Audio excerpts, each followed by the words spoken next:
for joining me today. So I'm here to show you what I've got inside my A5 autumn planner this time round, and it's super minimal. It's very, very, very basic. There's a bit of a context to explain. I'll go over that in a bit.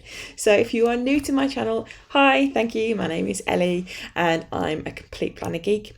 And if you're joining me and already a subscriber, then thank you. Welcome. Thank you for coming back. So let's get started then today. So this is, can we just take a minute to appreciate the texture on this planner? It's lovely. This is an A5 Filofax Malden, and I bought it secondhand. They are a little bit pricey as far as Filofaxes go, but I think the design on these is lovely and I think they age quite nicely. I have a bit of a with Filofax planners. Sometimes I think they're great, sometimes I'm not so impressed. I do have other favourites, but this particular one I always kind of come back to. I think the colour for a start is great and it's so autumnal, which is brilliant. So let's show you then what I've got in here. So we've got the standard Filofax Malden layout in here. With the A5s, they don't have the big back cover, which I must admit I do miss when I don't have. They're one of those things that some people just really like them and some people just don't. I really like them. I think for me, I tend to carry around a load of random like paperwork to deal with and letters from school and all of that kind of thing. And it's just a place where if I plop everything in the back pocket, I know it's just going to be there when I need it. So I do like that. It's got a zip pocket on the front here, which I normally tend to stuff with things like stickers and spare clips and bits and pieces. I haven't done that just yet. I've been working on my sticker organisation, which I'm particularly pleased with, but I think that's going to be a whole new video. For those of you that are complete sticker geeks, I have things to show you. Anyway, so I've got in my front pockets here, nothing particularly special. I just dug out bits I've had in other setups. I do like having a little bit of paper to scribble on and just to stick down with a little bit of washi tape. Do quite enjoy that. So let's move on then and have a look. So I've got a clear cover on the front of my dashboard. I think this is particularly useful when you've got planners with a little zip in front, because it's just a little bit of protection against any rough bits that stick up. So that's the front. So I've then got myself a little task card, and instead of having tasks and bits and pieces, I've just written down a quote on here, which I quite like. So I've got my inbox section, which I do tend to always have, and in here I've got some half sheets which I'm going to be using for task sheets. So let me just sidetrack for a minute and tell you why I'm doing this a little bit. So I've been trying a Hobonichi A5 planner, which is out of my comfort zone by a long shot. I tend to see them on social media and think, oh, maybe I'm missing out on something. Do I really need to have one of these? I think I do. And they always look so nice. So I've been trying one out, and in fact, it's just literally, it's right here. So hang on, let me just... Whoop. So I've been trying out one of these and I've not done much at all. And if you're not familiar with it, it's a grid-based layout and you have a day per page. You also have a weekly layout as well, and there's a monthly too. And there are bits that I've really enjoyed about it and bits that I haven't so much. Again, I feel that's a whole other video. But one thing that I've really enjoyed is just having a weekly task list. But one thing that just really irritates me is that, you know, when you have those weeks where you've got a massive task list and you get to the end of the week and you think, I've been really busy, but you've still got everything on your list and you just think, hang on, what have I been doing? What I'm doing is hopefully having a task list that's going to be on here for essential stuff and ideal stuff, and I'm just going to move it from week to week rather than write it all down. Anyway, ramble aside, let's get back to the inbox. So my inbox then, I tend to have as a bit of a right anything down as it comes into my head and then to process it. I also like to have my note paper in here as well. Just take out my little random fox. I have a little random autumnal fox today. I'm just going to put him down over here. So I've got my inbox just literally with a couple of those sheets, because it takes me a while to get through one of them, to be fair. I tend to get nearish the bottom, and when I've got a load of them ticked off, I just turn over. So I've got some note paper here, grid style, because I think this is really my happy space. And I've got a random page marker that I was taking a photograph of that I really don't need there, but I'll just take that out. And then my first section is my monthly section. Now, this is where I'm changing slightly from my regular setup. In here, I've got... Hang on, let me just move this little guy out of the way. I feel really weird. I haven't got my wedding ring on. I've got really bad eczema on my fingers at the minute, but I just feel strange. Right, here we go. So, this is inspired by... the monthly section, which is teeny in the Hobonichi. So let me just show you. There we go. So on that one, you can see that the monthly sections are quite big, and that is what I was aiming for in this planner. I was listening to a podcast a while ago, and they were talking about, this gives you a real insight into my life and what I do. They were talking about productivity and whether they prefer to have an electronic calendar or a paper one, and whether you have one as like a master and another one as like kind of your backup and quick reference. And I tend to have digital as my master list because I can store information on it and send invites and all of that kind of stuff. In reality, I don't really need to send invites because, well, I tend to send them only to my husband and he never checks. So, never mind. So I thought, actually, why don't I just try having a big paper one, because I do like being able to flick ahead and see what's coming up. And I know you can do that in a digital one, but it's just not the same. I can't quite put my finger on why it's not the same. So my first task then, when I finished this video, is to add dates for a while, because the thing that I have enjoyed about the Hobonichi is having it dated. Now, I don't really like having loads dated because, well, like in my 6-week Hobonichi experiment, I've noticed that a lot of these dates get completely unused, but a little bit of dated stuff is great. So that's that one. I've then got my weekly section, and as it is at the minute, I know I only did this a couple of days ago, but I've forgotten what this is like. So this is going to be an adventure for both you and me. Here we go. So I've got in here, yes.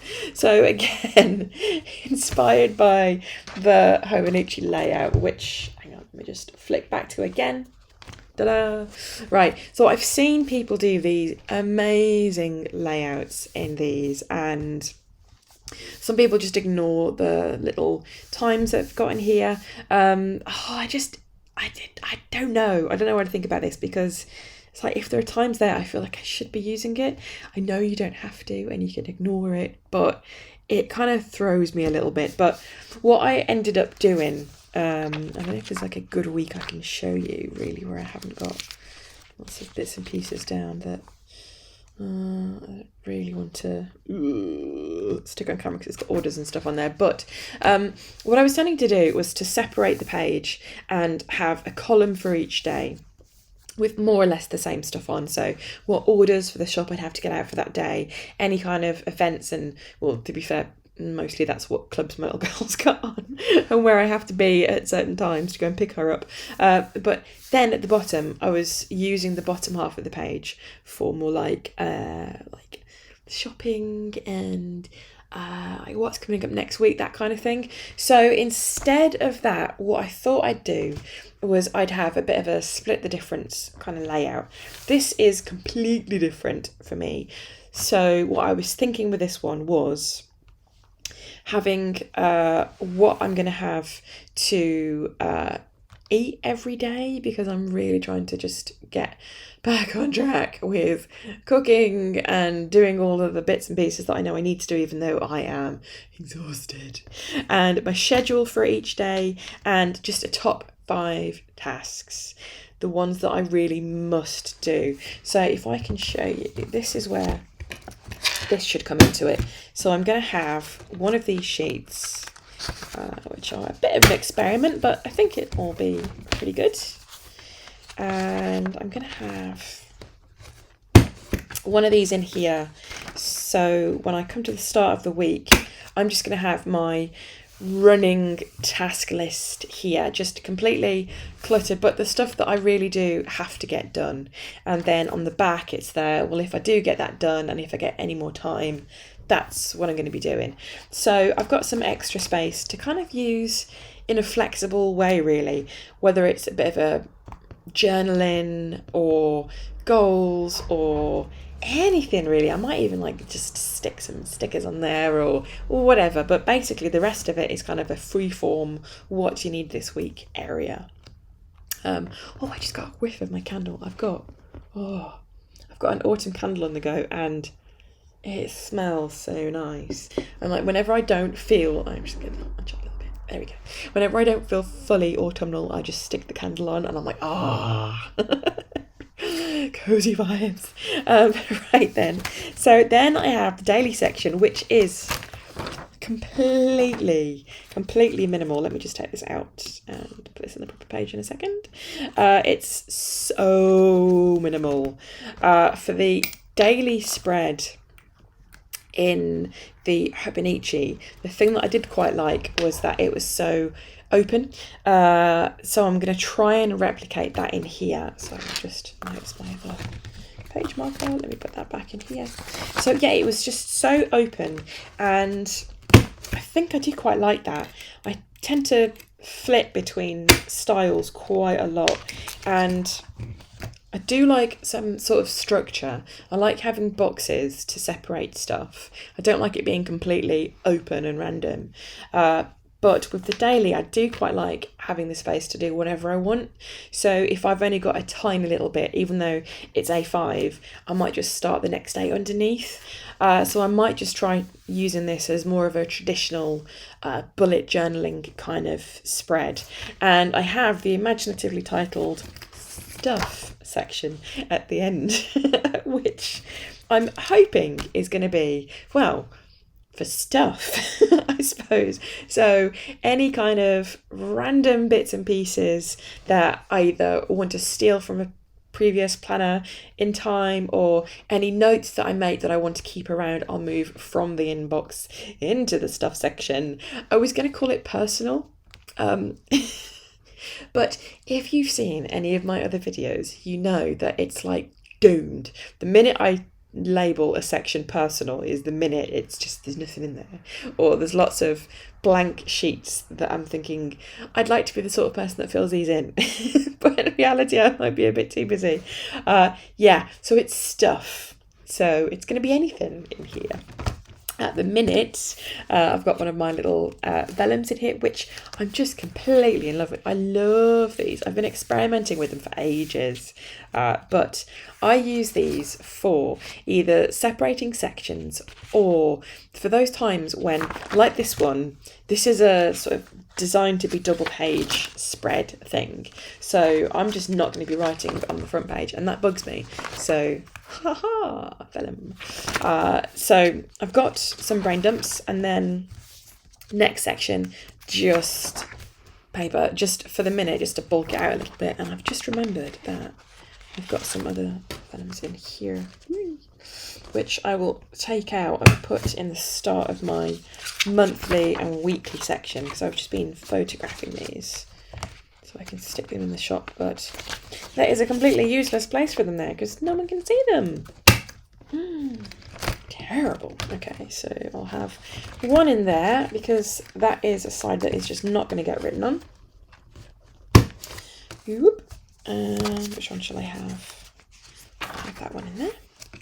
And then, I was going to move my rings today. And this Malden seems to have a life of its own. It's not particularly good at lying flat because it's that old that it's kind of wiggly. What's that doing? There we go. So, and again, this one won't get written on that side, so I'll put that one in there. There we go. It's so minimal. Can you believe how minimal this is? I might decorate it a little bit more. I might tend to like stick some washies on or something, or add stickers. But for the minute, I'm just going to keep it like this. I might do a plan with me video when it's a little bit more full so you can see how I'm going to use some of these bits. But in the meantime, it's so basic. So I've got pretty much 2 new inserts and that's it. Ooh. So hopefully this will show you that you don't need a planner to be massively all singing, all dancing. There's an insert for everything because, well, I don't think you always realise what you need until it gets left blank, even in your planner, if you know what I mean. So I think what I might do is I might start off like this and add as I go along.